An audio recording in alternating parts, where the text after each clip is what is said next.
우리를 죄에서 구속하신 하나님의 크신 사랑을 찬양합니다. 우리가 어찌 그 사랑을 다 알 수 있습니까? 성령 하나님 친히 말씀으로 하나님께서 우리를 얼마나 사랑하시는지 밝히 깨닫는 복된 시간 될 수 있도록 은혜를 부어 주시옵소서. 감사드리며 예수님의 이름으로 기도했습니다. 아멘. 저희는 새벽에 호세아 말씀을 계속 보고 있습니다. 호세아는 북이스라엘에서 활동했던 선지자입니다.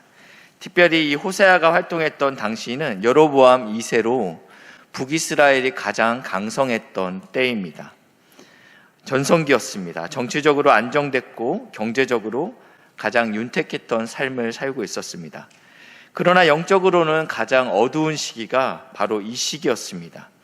그렇기 때문에 하나님께서는 호세아에게 그들의 죄악을 지적하면서 하나님의 심판과 이스라엘의 멸망을 경고하고 강력히 돌아오기를 촉구하셨습니다.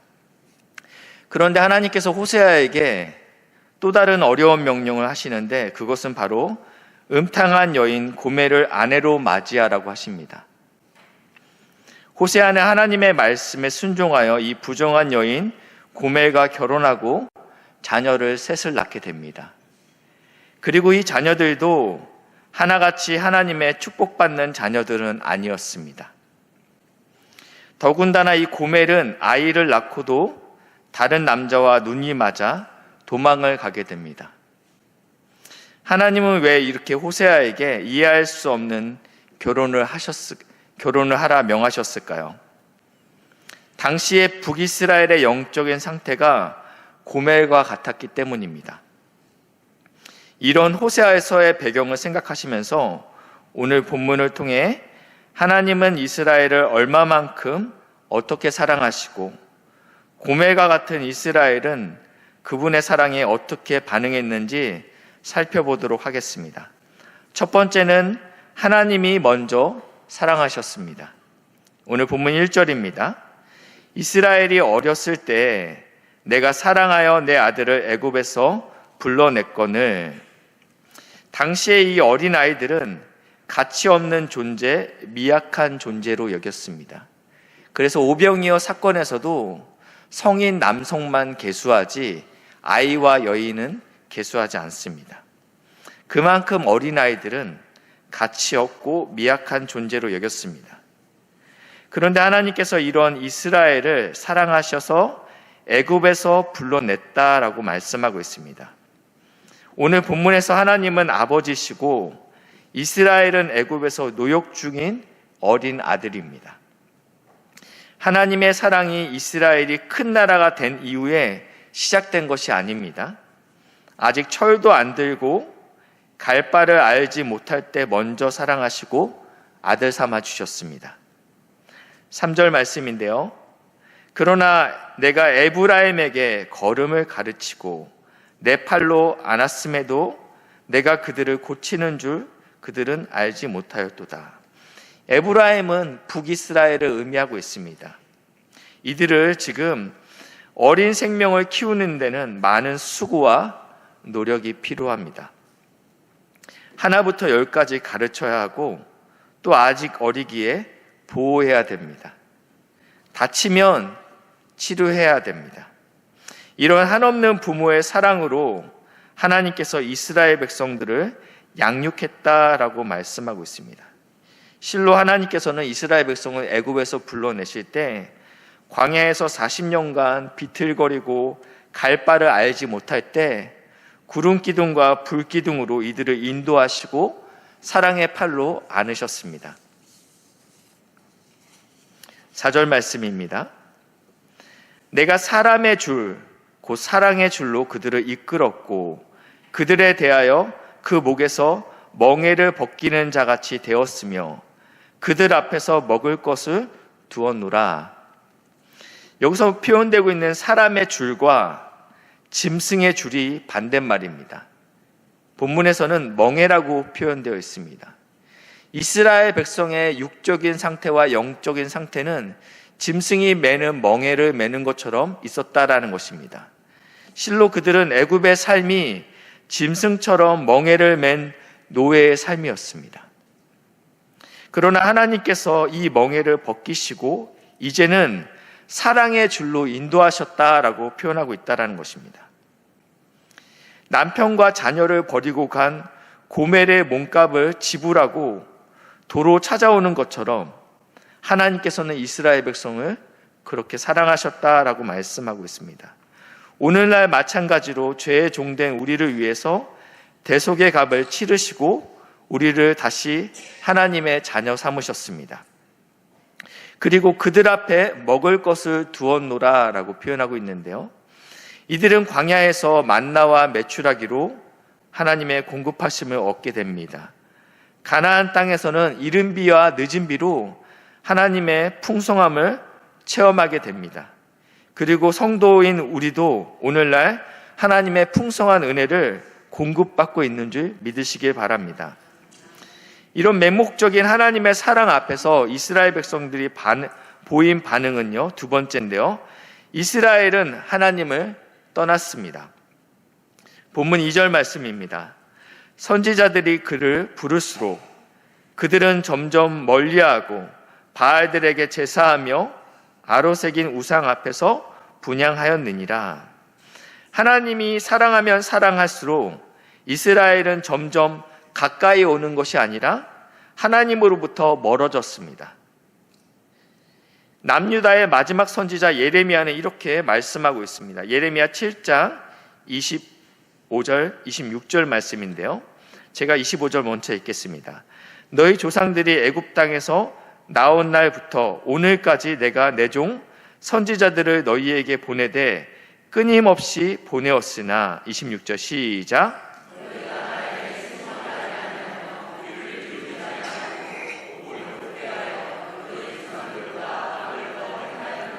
아멘. 이 남유다의 마지막 선지자 예레미야는 이렇게 말씀하고 있습니다. 하나님께서는 출애굽 시작부터 지금까지 남유다가 이 멸망하는 이 시점까지 하나님의 종과 선지자들을 보내되 끊임없이 보내고 있다라고 표현하고 있습니다. 그러나 이스라엘의 백성들, 남유다의 백성들은요, 그의 조상들보다 악을 더 행하였다. 그 악이 더 심해졌다. 갈수록 더 멀어졌다라고 표현하고 있습니다.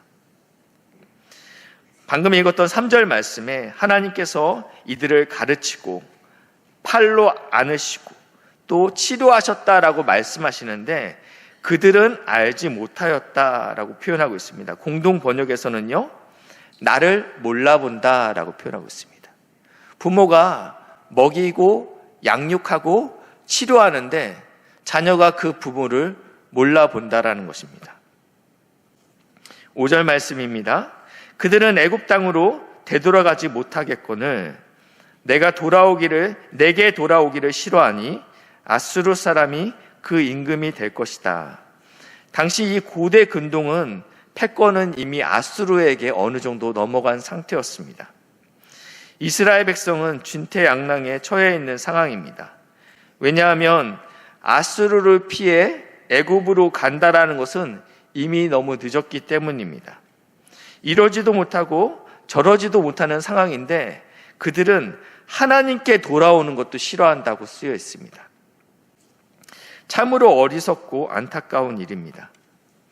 애굽에서 종의 멍에를 벗겨주셨는데 그들은 이제는 아수르의 멍에를 매게 생겼습니다. 개가 토한 것을 도로 먹는 것 같은 미련한 자는 미련한 짓을 반복하게 됩니다.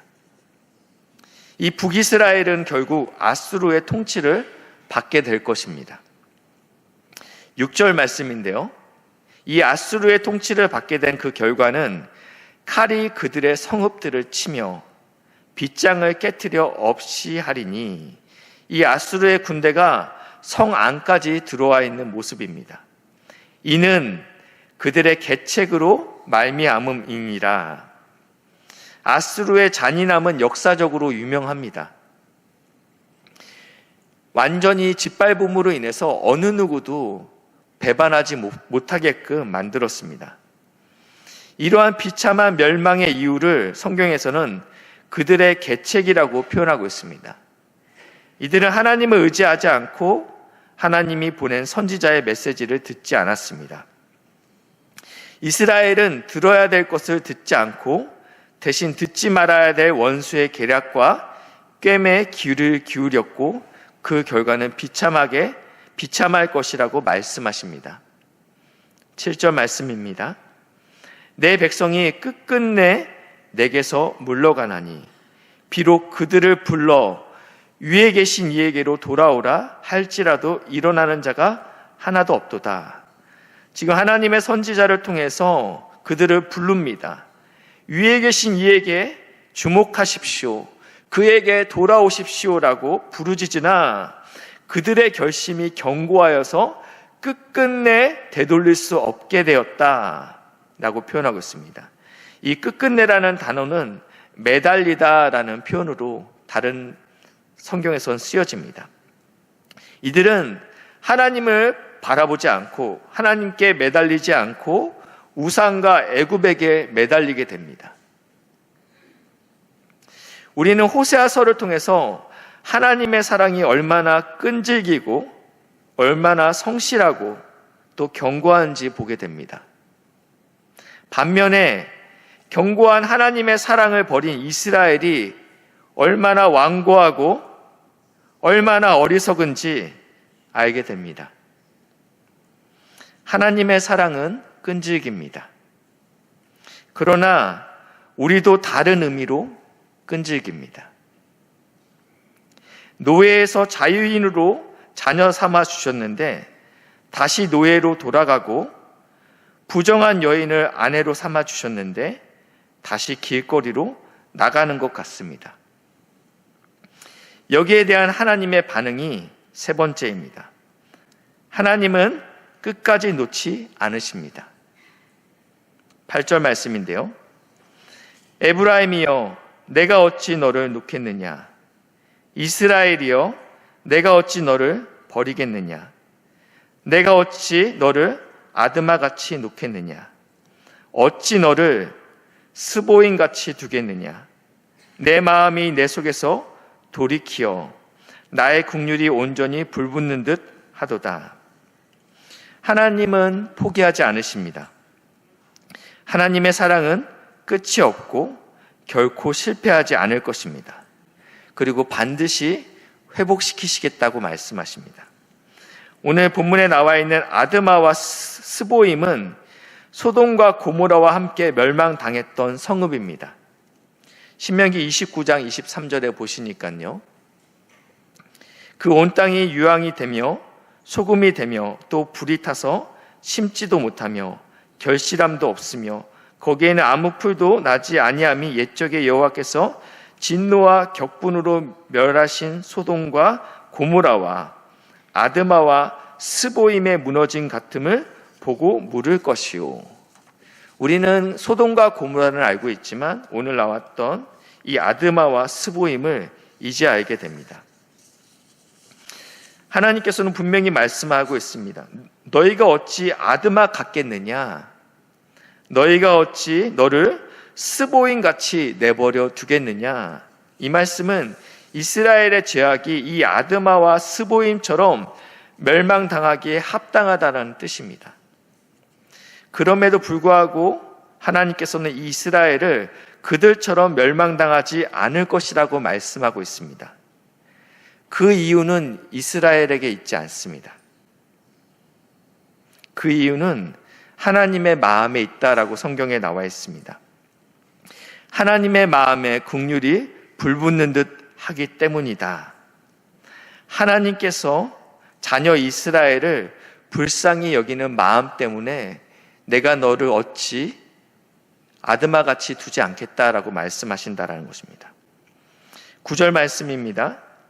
내가 나의 맹렬한 진노를 나타내지 아니하며 내가 다시는 에브라임을 멸하지 아니하리니 이는 이유가 또 나와 있죠. 내가 왜 너희를 멸망하지 않느냐? 그 이유는 내가 하나님이다. 나는 사람이 아니다 라고 말씀하고 있습니다. 하나님께서 하시는 일은 사람의 일과 차별이 있다라는 것입니다. 사람은 사랑하다가도 미워할 수 있습니다. 포기할 수 있습니다. 하물며 부모도 자녀를 포기할 수 있습니다. 그러나 하나님은 인간과 다릅니다. 그분의 사랑은 결코 변할 수 없으며 그분의 계획 안에 있는 일이 도중에 실패로 끝날 수 없다라는 것입니다. 말씀 마치겠습니다. 하나님은 먼저 우리를 사랑하셨습니다. 적당히 사랑하신 것이 아니라 하나부터 열까지 가르치시고 보호하시고 치료하셨습니다. 그러나 우리는 하나님을 떠났습니다. 결혼하였음에도 불륜을 저지르고 도망간 고매를 하나님께서 다시 데려오라고 말씀하셨습니다. 부정하고 음란한 여자, 사랑을 헌식자처럼 버린 아내였지만 하나님께서는 호세아에게 끝까지 사랑하라 말씀하십니다. 호세아는 포기하지 않았고 그의 아내로 하여금 다시 가정으로 돌아오게 하였습니다. 율법으로는 도저히 용납할 수 없는 여인, 인간의 상식으로는 도저히 사랑할 수 없는 여인이 다시 아내의 자리에 돌아오게 되었고 자식들도 축복의 자녀로 변화되었습니다.